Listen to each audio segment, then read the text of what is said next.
All right, we're live. We're going. We're recording, and it is off to the races. So hey everybody, Excellent. I am Andrew, and this is my buddy Lucas here, and Hey, this is the very first episode of Starving Artist.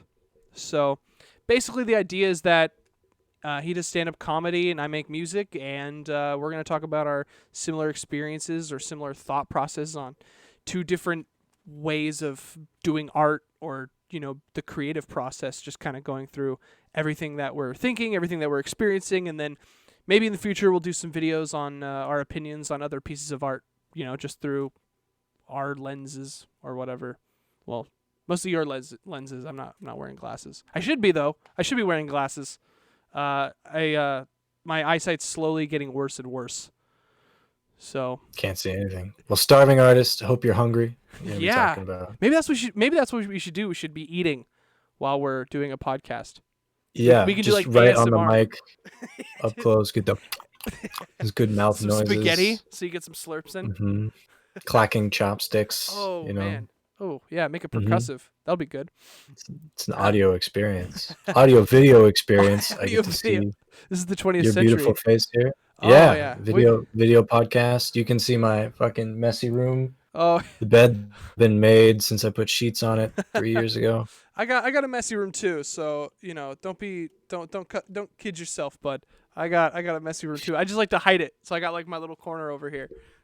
Yeah, you've got all these pictures of all the people you care about, your family and stuff Yeah. like that. No photos No on photos single of me. one. I'm not in any of them, but I might be on No, one of them or two of them. I don't know. But only family photos that I've stolen from house parties over the years. over the years. Oh man. Mhm. So so yeah, okay, let's get right into the meat of the situation. Sure. So Yeah, obviously, like you said, I do stand up. I'm pretty fresh to it, and you make music. You've made some albums, and you're even on a label itself, and so what we talk about, rings true to some people because it's common to be a starving artist. You don't have to go hungry for your craft, but to develop yourself as an artist takes a dedication to, after it. So I yeah, think that's kind of the we're going to be talking around. And he said what we think about other pieces of art, albums, stand-up specials, things like that. So yeah, definitely. I think a lot of it comes from us at this very beginning stages of our careers, if you will. Kind of we face a lot of things that a lot of people probably don't even know about, or maybe a lot of other people do know about, and they just want to have that, like, oh crap, people have been through that too, like that sucks, like, you know what I mean, like, mhm. I don't know, there's a funny I thing all about those fucking things. bombed on stage. Oh my god, dude, I've had some awful shows, not to get too into to any of like my stories, but one time I was in Why a don't we band. start here? Oh, What's the worst gig you've ever had? okay, so this might be, I don't know if it's the worst gig I've ever had, but definitely one of the worst gigs I ever had was, I think I was like a senior in high school, and I was in this band, and we just started. Like we maybe have had a couple rehearsals. We haven't even started like writing our own songs yet. We were still doing covers, and I think every band kind Yeah. of goes through that process of like, all right, we're gonna start doing covers just so we can kind of get familiar with our play styles and all this stuff, find out what kind of sound we want to Yeah. do, and then we'll start writing music. And so we didn't even get into that point yet, and we got a Craigslist. People from Craigslist just hit us up, and they were like, hey, we really need a band for this gig. And they said, hey, can you send us some recordings? So I had some recording equipment over at my place, and I borrowed some recording equipment from some buddies of mine, and we ended up recording like a demo of like 3 songs, but they were all covers.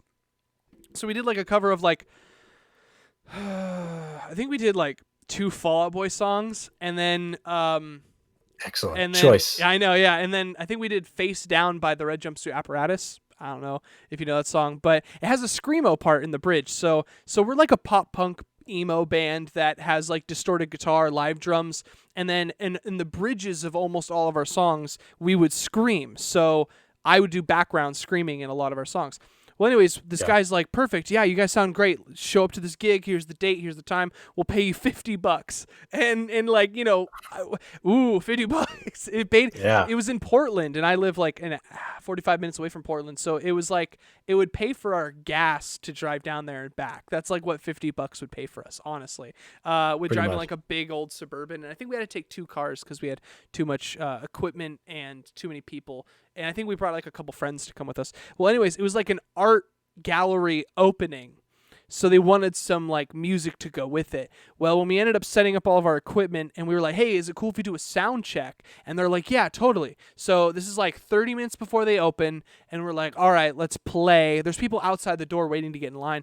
And we're like, all right, so we turn on the amps, we fire everything up, and we just start playing. We start playing one of our songs. And they're like immediately, like 30 seconds into it, hey, you guys are pretty loud. We need you guys to quiet down if you can. So we're like, sure, I guess. We turn the amps down as much as we can. We said, okay, we turned down the mic, and then we were like, hey, Shane, the drummer, can you like play softer? And he's like, I guess. And Yeah. I think he ended up pulling out these drumsticks that they have that are like multiple little sticks, but they're bound together so that they play softer. And Yeah, so, like the brushes. yeah, kind of like brushes, but they're a little more percussive. It's yeah. But anyways, he played like softer, and he played with those, and we turned the mics like as low as we could without like not being able to hear ourselves, and they were still like, it's a little loud, and we're like, well, this is all you're getting. And so Yeah. what ended up happening is they actually wanted like a jazz band to play like in the background, just a little bit in the background, like some piano stuff. And we're like a Yeah. screamo, like emo band in this corner, and we're like, and we're playing in front of all these like old people and people who are in like nice gowns and nice dresses, and we're like in like I'm wearing like what I'm Oh wearing my now, like a God. fucking hoodie and just like sneakers and Yeah. just like going for it. And I think our singer had like shorts and like a toboggan or what do they call those hoodie or what are those things called? The hats, Like one of stocking those caps.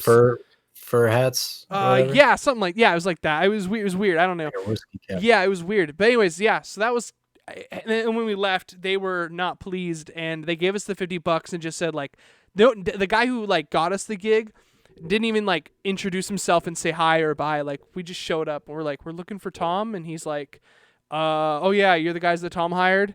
And I'm like, hired? He paid me $50. I don't know about hired, but yeah, no, that was Yeah. probably the worst. I mean, on the top of my noggin, that's probably one of the worst gigs.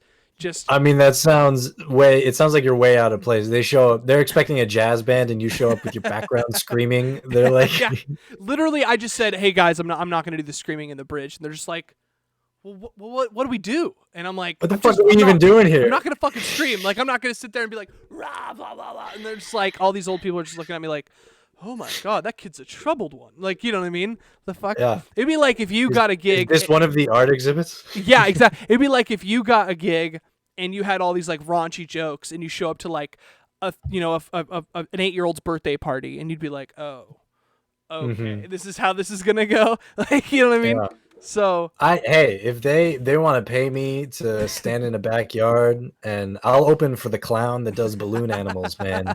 But I'm gonna tell my jokes about eating shit, because that's all I've got. All right. and damn it, you're gonna make That's it. $50. Yeah, and those kids they're gonna learn something. All right. It's an education. That's the best present At you the could very- get. Yeah, they're gonna learn what it's like to be, a hopeless stand-up comedian that'll take any gig that they can give you. They'll be like, all right, this is not the career I want to go down. Could you imagine the clown that has like the smiley face painted on him? He's on the back smoking a cigarette with his hat off, and he's like, "Bro, I feel sorry for you." And he like puts Yeah. out his thing and then like walks out. Mhm. Oh man. Oh Squirts god. me with his little flower, and he's like, Oh man. So yeah, let me. or the clown's like, you stole all my material. I was gonna do like rape jokes. God. Oh man. Hey dude, what the No. fuck? I was gonna do that. Man. So I guess that's a good thing to ask is, I mean, for me, I guess I gotta ask why. What was the light bulb that went on that you were like, I want to do comedy. Fuck it, I'm gonna go tell jokes in front of drunk people. Yeah. Well, I started, as anybody watching or listening to this is probably keenly aware. This is 2021, I guess, but I started in 2020, kind of right after the first shutdown ended in the United States. And like you mentioned, we're by Portland, Oregon, Mm-hmm. the epicenter for, you know, A lot of it. Yeah. a lot of stuff. I actually went down to the protest with some comedian friends after one of the first nights I was doing stand up, because there was a guy that was going down and just filming cops and filming the people, because he's like, I'm gonna make a short film, and I'm like, fucking okay, dude. Yeah. I mean, we're all. Yeah, everybody's a starving artist Yeah. in Exactly. Yeah. Portland, and if they're not an artist, they're just starving. But uh, but we went down there, and it was just like mostly white people, like celebrating like it was the Coachella they didn't get this year. It was like just the streets right in front of the Justice Building, tons of people moving around, milling about. It was quite the sight to see. But Oh this man. was so it was in the heat of it, right when people were the first getting riled up, and the lockdown had just ended. Live businesses were coming back. At the moment, you know, stuff shut down again, so live comedy is not really a deal. Yeah. But I was sitting there in lockdown by myself, and I had been writing jokes for a long time. You actually probably don't know this, but my mom was a stand-up comedian Oh, before she really? died. Yeah, she was. And so it was always kind of in the back of my head that I want to go try it out. That's awesome. Um, That's super so cool. when stuff opened back up, I was like, fuck it, I'm gonna just find a mic that's open. And I went and I wrote a bunch of jokes. I wrote a pretty hardcore joke about George Floyd. Oh and man. I'm like, I'm gonna open with this. Oh, let's just start off on the rocks. Let's just Yeah, give her all she's exactly. got. I figured, yeah, 100%. I went out with a pretty. I won't repeat it here, because I only told it, you know, 4 or 5 times. Oh wow. But the first time I went and I showed up, and it was East Side Bar and Grill, East Side Mike in Portland, by the Real Hijinks. Anybody knows the scene? Shout out to Hijinks. He's cool as fuck. I'm That's actually awesome. going to be doing sound for his podcast that he's putting out, called the Black Dads Podcast. That's awesome. Yeah, but anyway, I showed up, and it was Hijinks and a bunch of his boys. So it was like maybe 80% black dudes and black women. And I show up, and I'm like, I gotta do the fucking joke. No. I'm not, I can't back out now. This is all the material I have. This is all I know. Damn.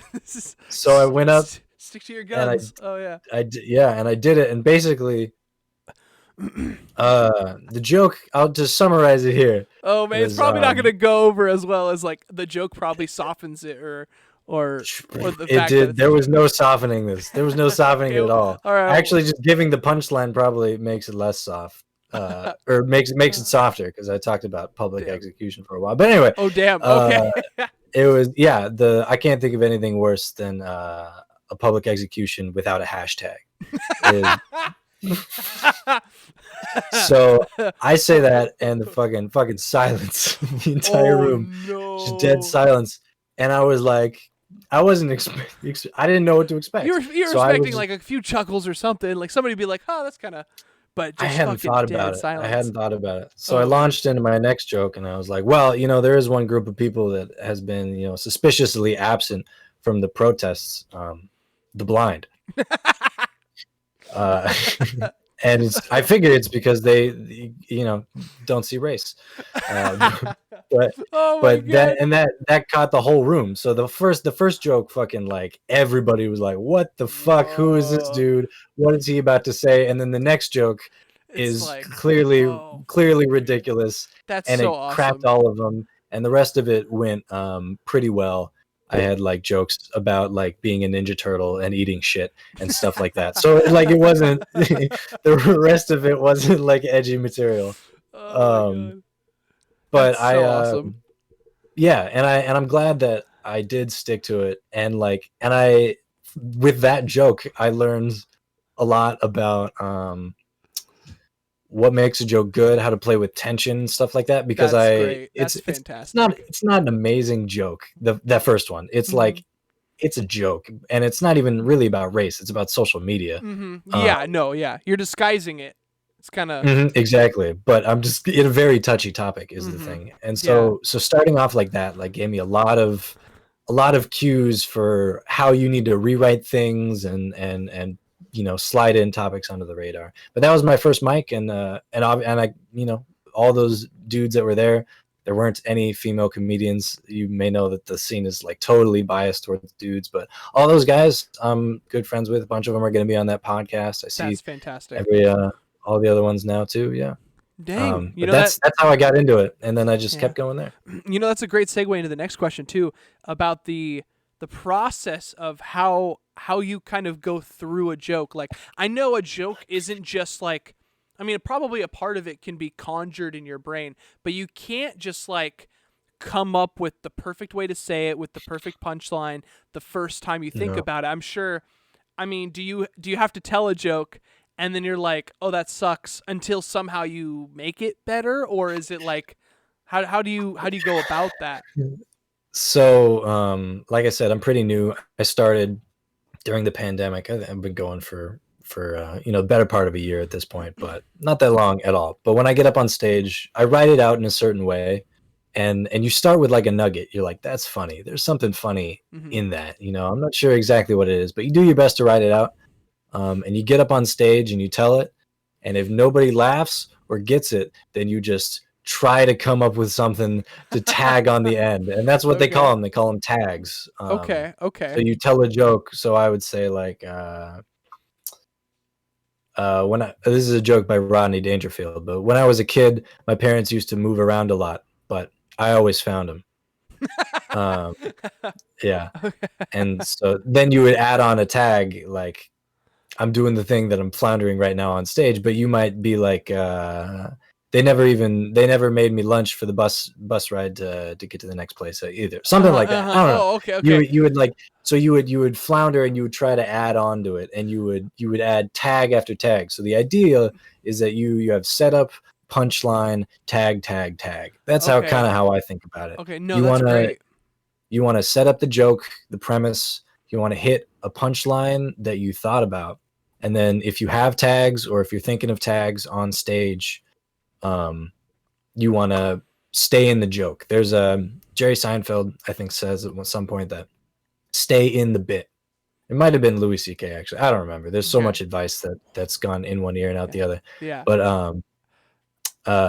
stay in the bit, because like if they're laughing and they're with it, just like stay in that energy, keep telling jokes in that same vein, just try to be funny, because ultimately if you're going to get on stage and tell jokes Mhm. and you're in any way serious about it, you got to believe that you're funny. Like if you're getting up there and you don't think you're funny, then what are you doing? Like you're Yeah. getting up there to tell stories, like, and it's hard, and that's a confidence thing. But like going into it, I was like, all these people think they're funny, and that's great. I think there are tons of funny people, and everybody, Mhm. most of those people that I see are funny, but there are people that get up there and they don't think that their own jokes are funny. They're Oh, writing jokes really? for like somebody else. Yeah. Okay. Okay. Okay. Um, they're trying to appeal to the crowd, but I always, when I'm writing and when I'm coming up with tags on stage, uh I'll tell a joke, it lands, I'm like, wow, I didn't think they would like that joke as much as they did. I'll try to keep stay in it. What I try to do and what I try to be is true to myself and what I think is funny, because ultimately that's the only like true barometer that I have. Mhm. I can guess what Portland, Oregon comedy crowds are going to Yeah. think is funny, Yeah. um, but in reality, like it's just my own sense of humor, and you gotta believe that there's something to it if N- you're gonna No, stick with it. that's perfect cuz I mean, that's one thing that like I would say comedians and musicians can have in common is that obviously they're playing music for the crowd, or obviously they're telling a joke for the crowd to laugh or to enjoy in Mhm. whatever way they do, but you can't play a song that you yourself find boring and not true and not something that you enjoy and had the same energy or the same kind of reaction that you would if like the crowd would like, if you don't like it, then you're not going to be able to express that to the crowd as if it's something with your confidence, because like if you're telling a Totally. joke that you don't think is funny, or it's not your type of joke, it's not your speed, but like the audience is loving it, like how often is that going to happen? The same way that, I mean, if, and also on that same sort of vein of conversation, how many comedians do you think like listen back to their own joke like in their car, like on the way home Ooh. from a gig, and they're like, "Oh, that's fucking hilarious," and they're like dying from it? There's probably some, but probably not a ton. But I'll bet you Yeah. every single musician, especially like a starving artist musician or a small artist, probably listens to their EP or their album or their demo like every fucking day. I'm gonna bet you, Yeah. because, and it's for multiple reasons. So I know when I get a song done, I listen to it like nonstop on repeat for like 2 or 3 days. But that's mostly because I'm trying to get it like I want to be able to mix it more. I want to be able to mess with it more. I want to add stuff. I want to take away stuff. So I'm listening to it Yeah. like critically. But then sometimes I do like listen to a song that I made and I'm like, God, this sounds so fucking good. But it's because, not like egotistical, but just because maybe you're proud of something that you've done. So I don't think a person should feel ashamed for thinking that they're funny, and I don't think a person should feel ashamed to think that they're awesome at music. But I do think that there's a level that you can cross, like a threshold that is like, okay, now you're becoming kind of a Hmm. douche. Yeah. But have you ever met anybody You're yet like that's snapping into the mic, and you're like, "This is music, man." this Like is this is. fucking music. Oh man, Johnny Cash don't know shit. Yeah, I know. But no. But do you know of? Have you ever met anybody yet? And you don't gotta name names, but like, have you ever met anybody yet? Well, I'll In name names. passing. But Fuck. that Well, no. maybe, yeah. Let's burn those bridges now, early on. Mhm. But do you know anybody who's like maybe a little too egotistical for their own good starting out? You know what I've experienced since starting comedy during a pandemic, all the people that have been coming out uh, to the mics that have continued when able to indoor before we were told we weren't allowed to. And from the very start, I'll say this about Eastside. We had individual mic covers. We were wiping down the mics in between every set. Everybody had masks on inside, unless they were drinking beer, of course. Um, but the people that have come out and done comedy, I've found to be very supportive. I think everybody that is wanting to get back into the scene immediately and was yearning and kind of missing comedy for what it was, is really excited to be back and excited for everybody to be back. And we're still kind of in that phase because right now there's no live indoor comedy at all. Mm-hmm. So the people that come out to outdoor events and stuff like that, there's like definitely people that are, it is a meritocracy. So if you're funny, you can get crowds to laugh, the comedians respect you more. And it's a lot like high school where it's like there are in crowds and there are, people, it's really clicky, at least in the scene from what I've seen. And that's not necessarily bad. But so there are people that are like trying to be like, I want to get in good with him because he is, He's got friends with connections. this. Yeah, Yeah. he's friends with this headlining comedian. And I'm sure that's the same thing in Mhm. music. No, Like, yeah, no, for sure. I've played gigs with people who they like might not have a drummer, so then they'll be friends with our band until long enough until they just like text the drummer one day where they're like, "Hey, want to join our band?" And like that they've been plotting that since day one, and you're like, "Fuck off, dude." Yeah, no. Or it's always vice the versa. drummer. Yeah, no. Or if I played a gig and this is like the one time that I play there because I'm opening for somebody, but like the people who are headlining are friends with like the restaurant owner or stage owner, and that way they get to play once every 3 months, and we get this one time chance. Of course we want to make friends with them because we want to be able to play their way more often. Yeah. It's just kind of how it is, and it is what it is, but you gotta kiss some ass sometimes. It's the same thing. Yeah, like with Hijinks, he's like, because he ran the mic, you would see people like come up to me like, "Hey Jinx, what's going on? How you doing, man?" He's been, "Man, I love what you're doing here." And he's like, "Yeah, yeah, Yep. uh-huh." He probably gets bootlickers He's all like, the time. Oh yeah. "Yeah, Oh yeah." yeah. But specifically him, he handles it well. And like that's just the nature of authority in a scene. And art is a meritocracy, man. Like people, when you make good stuff, you make people laugh, you make good records, like people know and they respect you for it. Um, Yeah. and sometimes sometimes that's going to go to people's heads, which is it's hard to avoid. But remembering that there's enough music to go around, there's enough comedy for everybody. Like it's not like I'm stealing your laughs No, yeah, if of I go up course. before you, and it's not like another band is stealing your listens. Yeah. If it's everybody can make it and thrive. So like getting Yeah. competitive about it in that nature, Mhm. maybe it drives some people, but I don't think it's good in the long term. Yeah, some people really do treat like if they're a band and I'm a band, like that we're like two opposing bands. But the weird thing is that in actuality, like I can give you a shout out, you can give me a shout out, and now we've both, just cross promoted and potentially grew our bands by twice as much of a crowd. Yeah. One person can listen to 100 bands. I'm sure that I listen to probably anywhere from 50 to 100 bands, differently on every couple months, like just different bands. There's a few songs Mhm. that I like from every band. And I think that, and same thing as comedians, like there's not like one comedian that I listen to on repeat. I probably have a dozen comedians that I listen to. And so it's kind of like what you're saying. I definitely think you could share the spotlight, share the stage, and it wouldn't affect anybody. Now, I got to say, with you were talking about COVID, I actually recently, well, I guess this was like a while ago, but we did like a live stream show where we did a stage and we had 3 different bands perform, and we were all hooked up to like a sound equipment and we were plugged right into the computer, so it was pretty decent audio and it had pretty decent video, and if the camera movement was done well enough, then it would have decent like stage presence for a viewer. I think that that would work in the medium of music, but I really have a hard time thinking that like comedy could do well through a live stream, because a lot of it is really based on the reaction of the audience. Like you tell a joke Yeah. and they react a certain way, then if you get the green light or the red light on the next joke, or how to Exactly. play it off. But if you have no audience in front of you and you're just a recording, that's super difficult.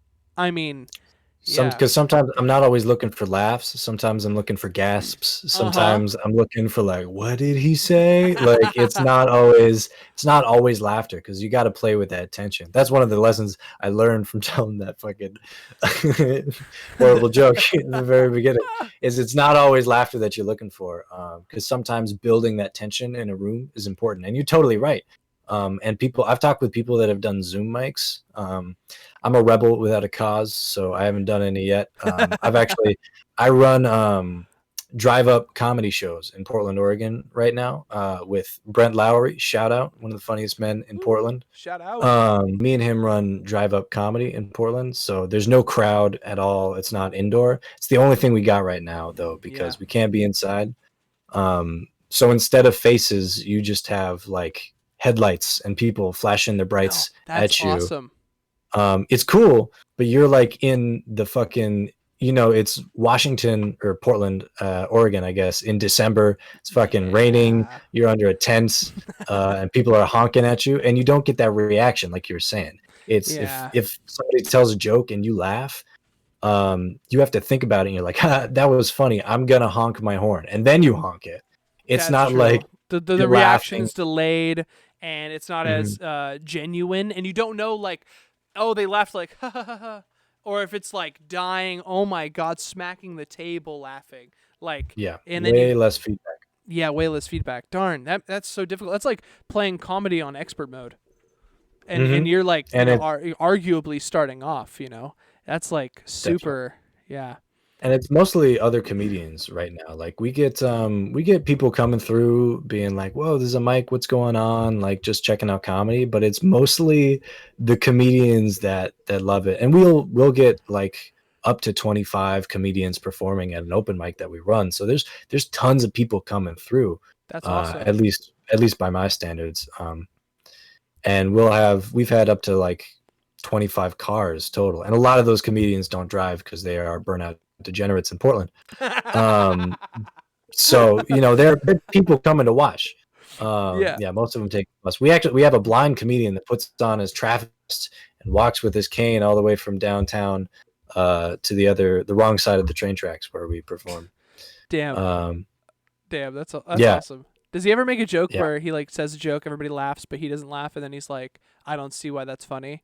Does he ever say anything like that? It's kind of a cop out, but He like 90% of his material is blind jokes. no, Yeah, but that's dude. You do what you done. You know what I yeah. mean? You do what you know, and you do your truth. That's what's so much funnier about it. And it's awful because people are laughing at him almost, not at him, but with him. But in a weird way, it's like you almost don't want to laugh because he's making a blind joke, but he's blind and he's making it so it's like okay. So there's like that tension with the laughter. He's working his Yeah. he's working his angle, and it just works.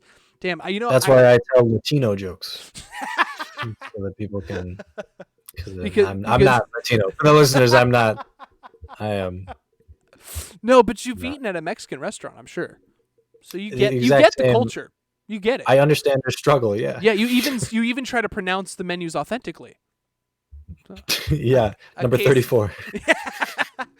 I'll take a number 34. Shit. So that's what I gotta ask is playing. Have you ever had a person shout on stage yet? I mean, I'm sure one day it's gonna happen if it hasn't happened already. But have you ever had a heckler, like someone just like you tell a joke and they're like, "Move on," or "You suck," or sing the right note or anything like that? Yeah, just people fucking ripping on you from the crowd. I want to hear if you've ever had, because I feel like that's worse with the band, but at least you got like a team backing you up. When it's a comedian, it's just You're just all But- by but- yourself. Yeah. No, that's that true. sucks. But I can also fucking rip on them back. Like a Uh-huh. lot of comedians like when they get hecklers because it's like, Okay. oh well, fuck you. Like, Yeah, and like you what can- are you doing? You fucking hairy idiot. What are you doing here? Drinking fucking Corona lights. Like you're not even. That's funny. I had one heckler. I was in like a burlesque club in Ooh, downtown that's Portland. cool. That's really cool. It's called Dante's. For those of you local, and there was this girl that was missing one of her front teeth, and she was, so I could tell, I could have seen it coming, but she was sort of in the back, and I told, what did I say?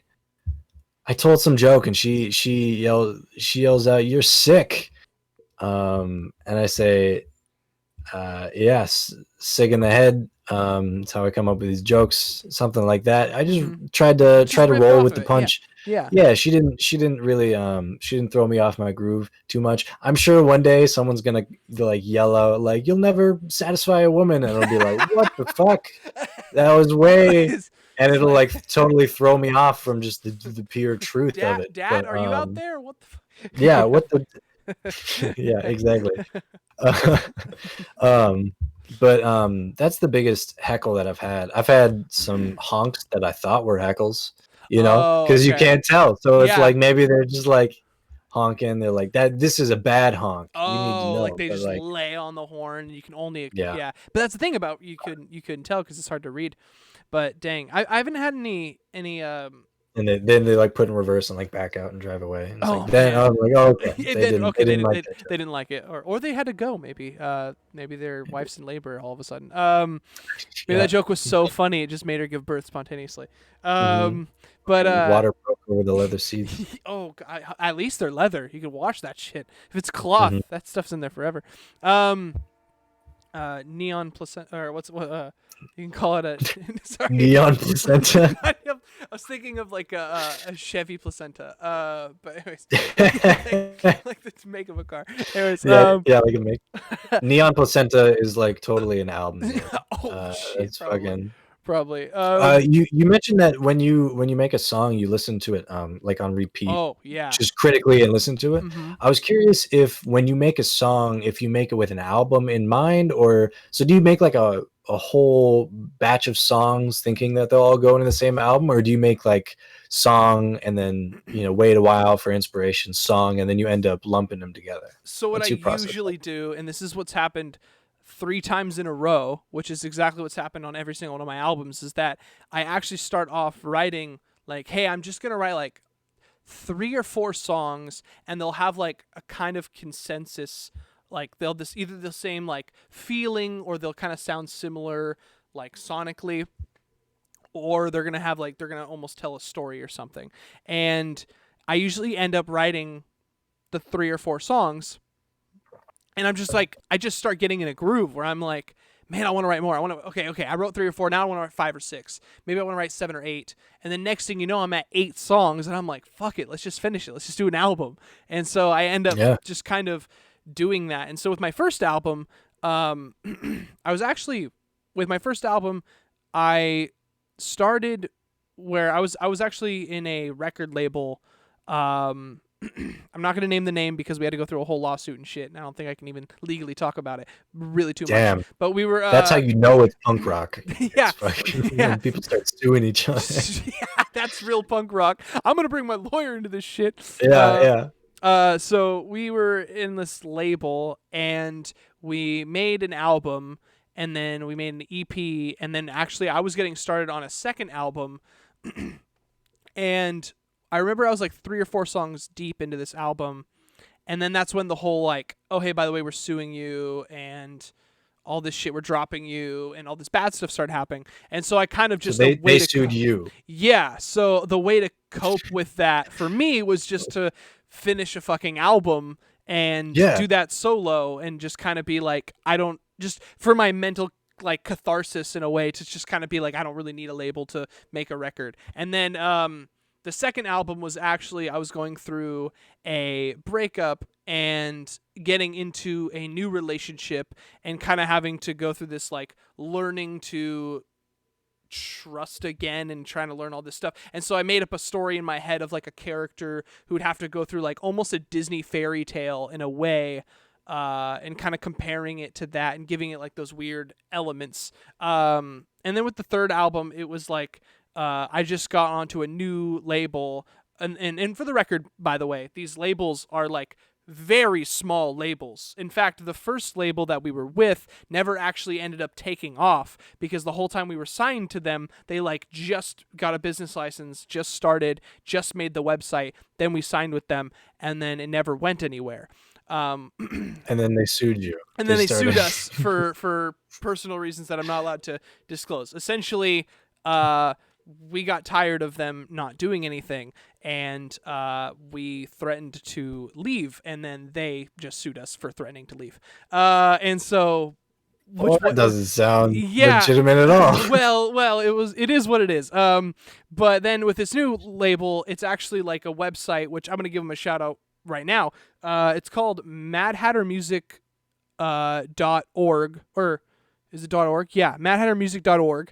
And it's actually like a mental health awareness / suicide prevention website where they get a lot of mental health tips and mental health helpful things. And they do like these summits where they like to talk about projects and talk about these things that people are working on to help with that. And I think they're working on a group label album right now where I'm gonna have a song on it, and it's gonna be a bunch of different artists talking about like uplifting messages and such.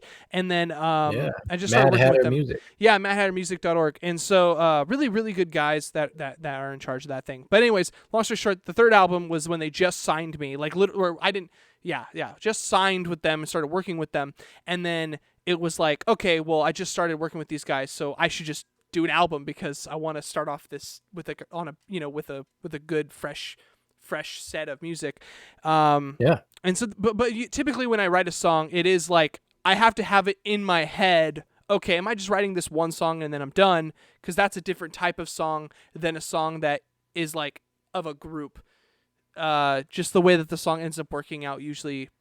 I think when you listen to a song, you can tell when it's part of a bigger project, or if you listen to a song and you're like, okay, this is its own universe kind of thing. The best song, like this is all breakup music, or this is all I'm getting sued music. This is like yeah, those are definitely different vibes for sure. There's like a hint of stress in that one.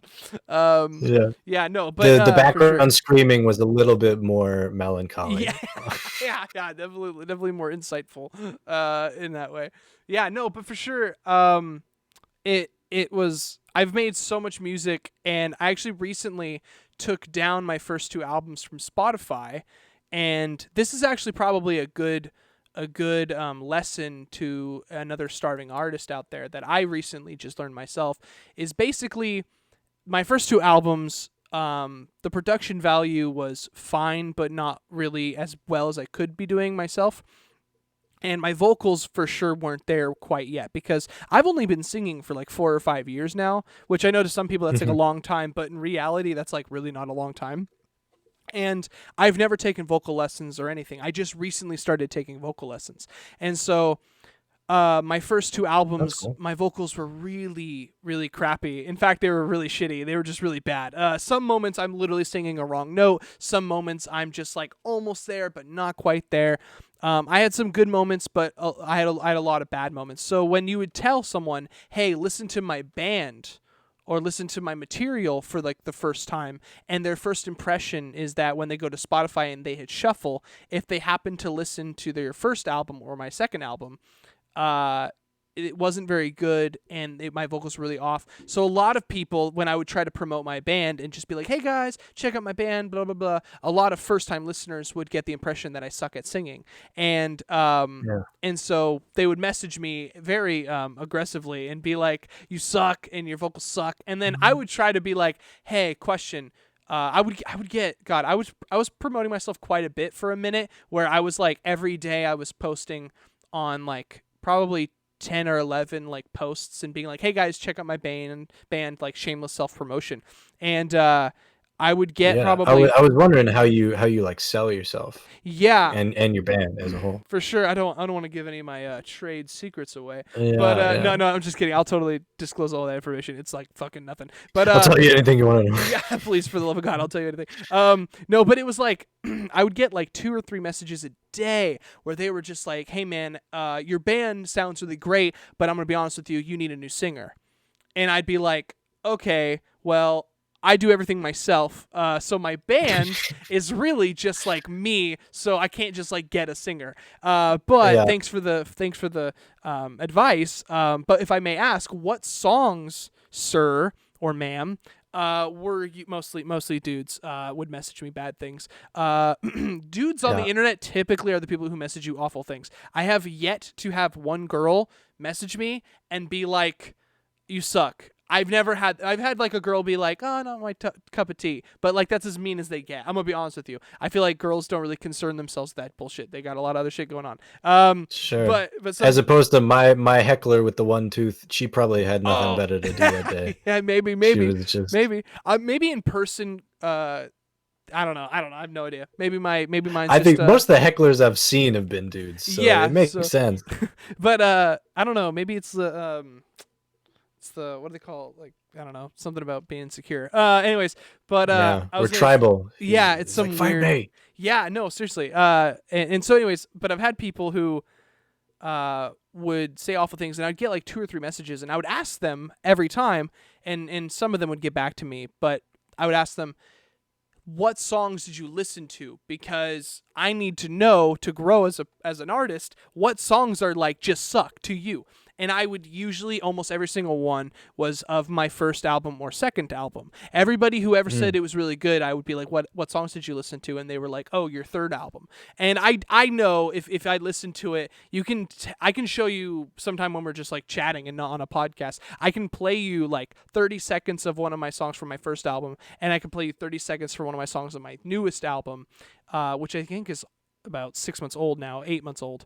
But the thing about albums and their age is that even though it's only 6 months old, when I actually uploaded it, it took a month, so it makes it 7 months old. And then by the time I actually recorded the album, instead of all the time that took to mix, master, and then actually put out, it was like 3 or 4 months. So, really the songs that I recorded were almost over a year ago.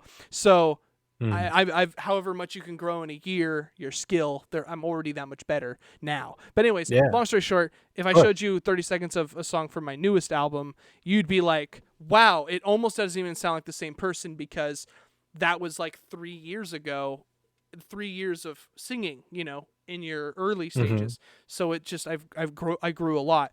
And so I just kind of took them down, and I just said, I'm tired of promoting myself just for people to say these songs suck. It's like, yeah, I know. So let's just clean the slate. I'll keep my one album. I'll keep my couple of singles. I'm putting out new music soon, so hopefully I will start promoting myself after I do that. So Yeah, it just was that wasn't the foot that you wanted to lead with, you know, that old material. yeah, And it'd you be felt like it didn't represent you and your skills and abilities as you are now. exactly. Yeah, no, the it would be great for me to be able to perform in front of people and to get a new audience, but I don't know what Mhm. it is, but for some reason it is immensely difficult to be a and actually, you know what? Actually, that's not fair to say because like you said, the pandemic has been going on for a minute and I wasn't always like really serious about playing music or like doing whatever, but I think I went kind of through this slump of like between going from one record label to working with another.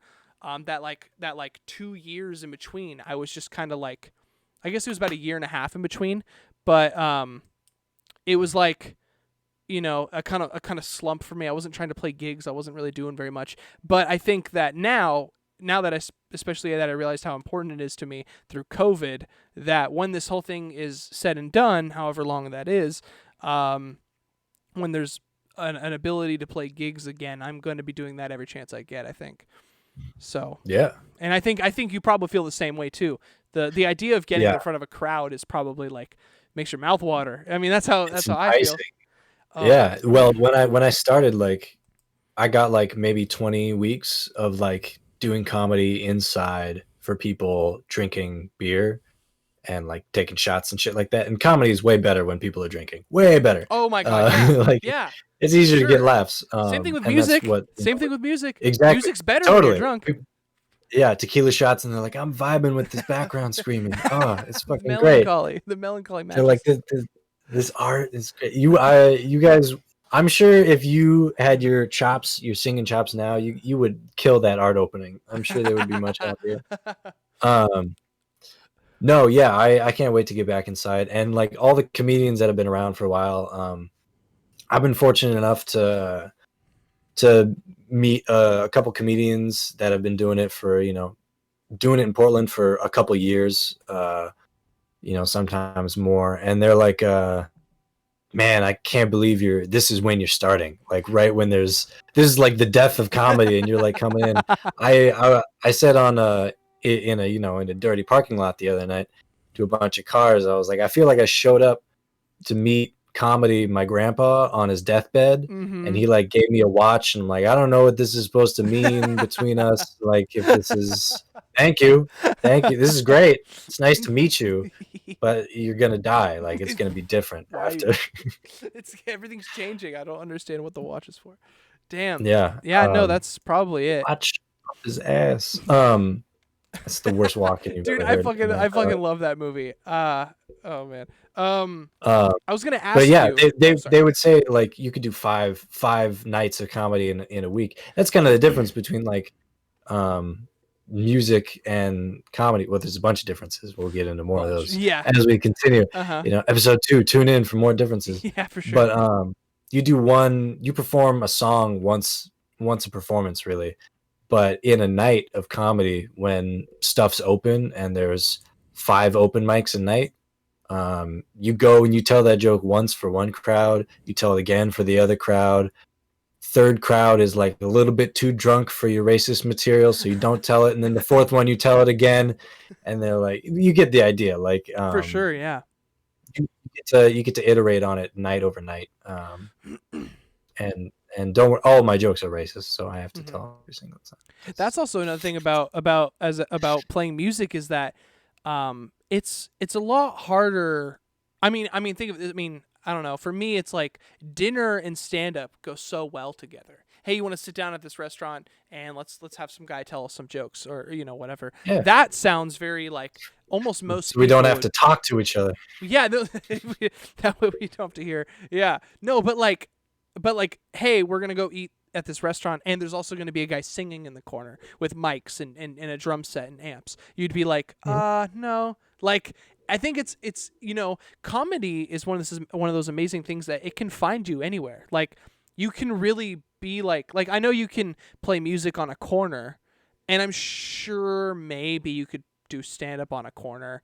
I don't think anybody's really ever done that, or at least I haven't seen too many videos viral of that happening. They're just called crazy people. It's if going you're on crazy. a street Yeah, corner. for sure. I mean, I could take my acoustic guitar, go sit on a corner, and just start playing Fall Out Boy covers or playing my own songs, and just be like, people would hopefully be interested. And I thought about doing that. I really thought about, hey, I'm going to drive over to a really busy corner in Portland, and I'm going to have this little cardboard sign that says, check out my band on Spotify. My name's New Management. And then I just have my acoustic guitar, and I just play it and I sing.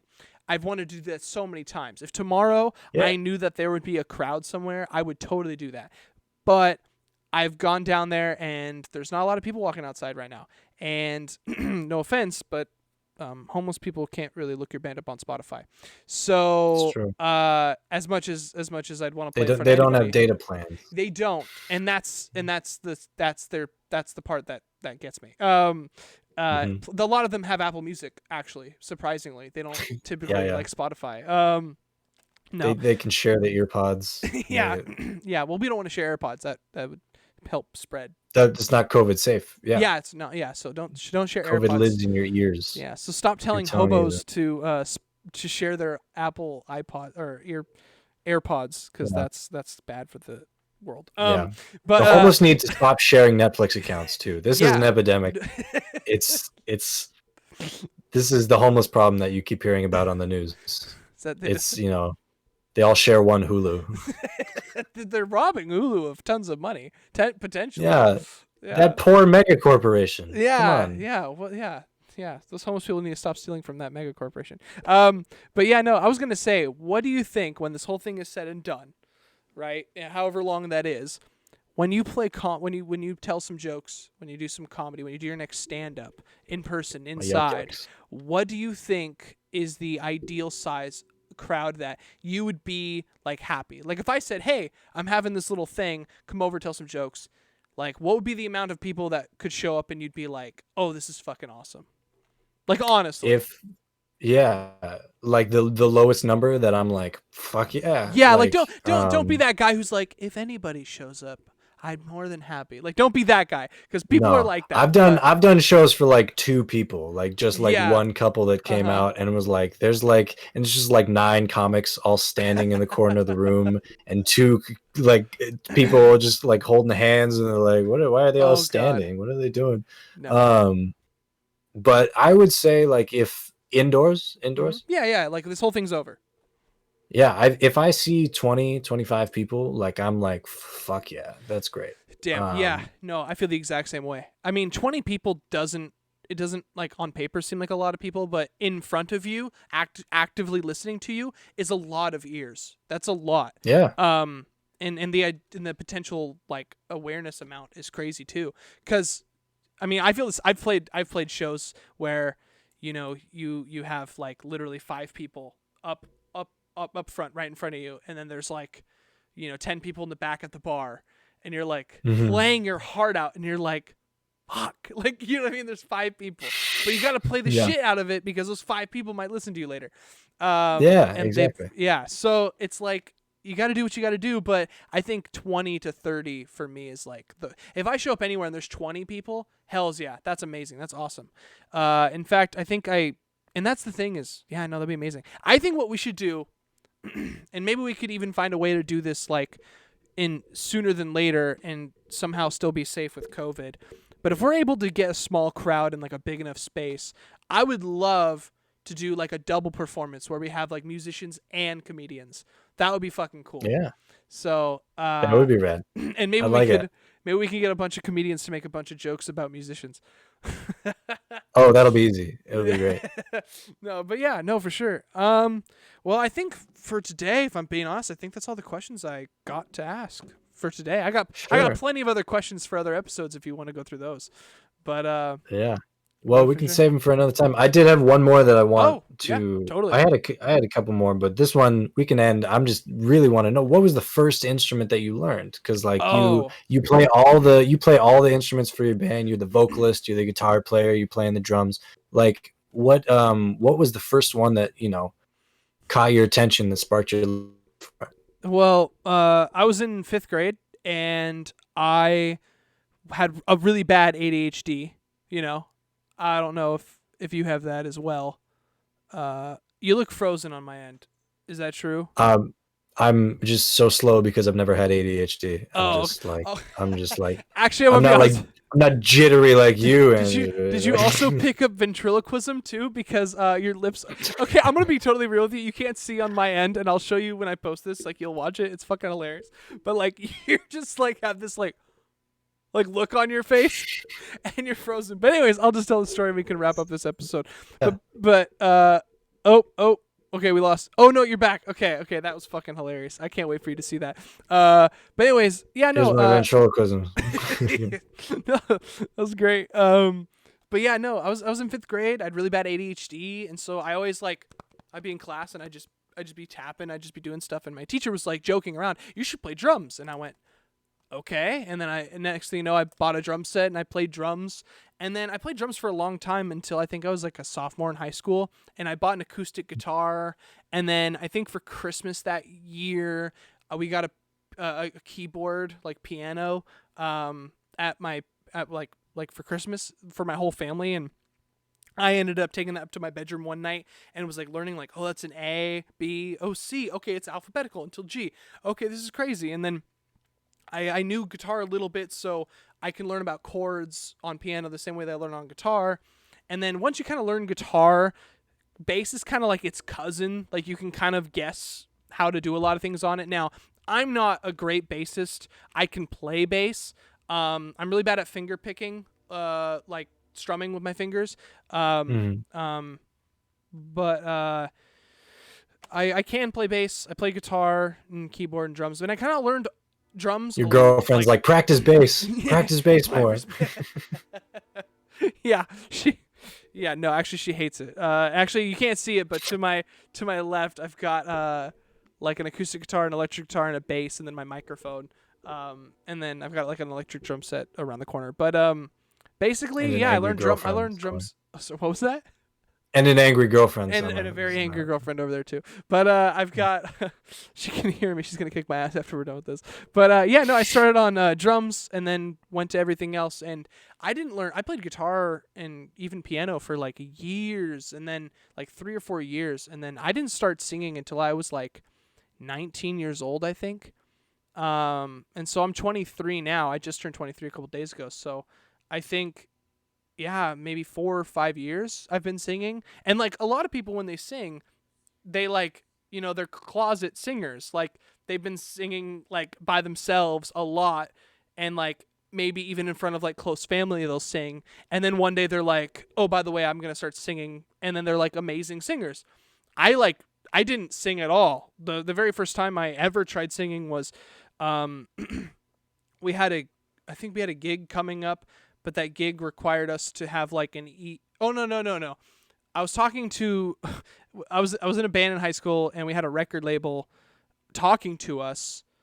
And cause like when I don't know what it was about me, but when I was 18 years old, I was just emailing record labels and just being like, yeah, I'm in a band, check out my band. And I all this stuff. And like, we didn't have like more than a decent demo out. We had like a really shitty demo with like some covers on it. And for some reason, this one record label was like actually interested in us. And so he emailed me back, and basically was like, hey, yeah, send us your latest demo.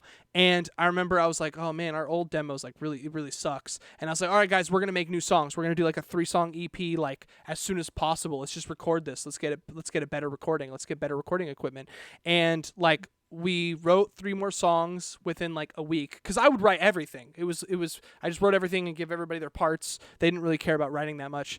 And then we would get to the session where we would record drums, we recorded the guitars, we recorded bass, and then it was like, all right, now we got all the songs recorded, but besides vocals. All right, so now we had our vocalist come in to record, and he just like didn't show up one day, and we were like, hey, and he was a buddy of mine. His name was Robert, and I was like, hey, like, you know, where are you? And he was like, hey man, I'm gonna be honest with you, I got a lot of school stuff going on. I got a lot of going on. I got work. I got all this, you know, stuff. I can't really be in the band anymore. Just like out of nowhere. Just, hey, I'm not in the band anymore.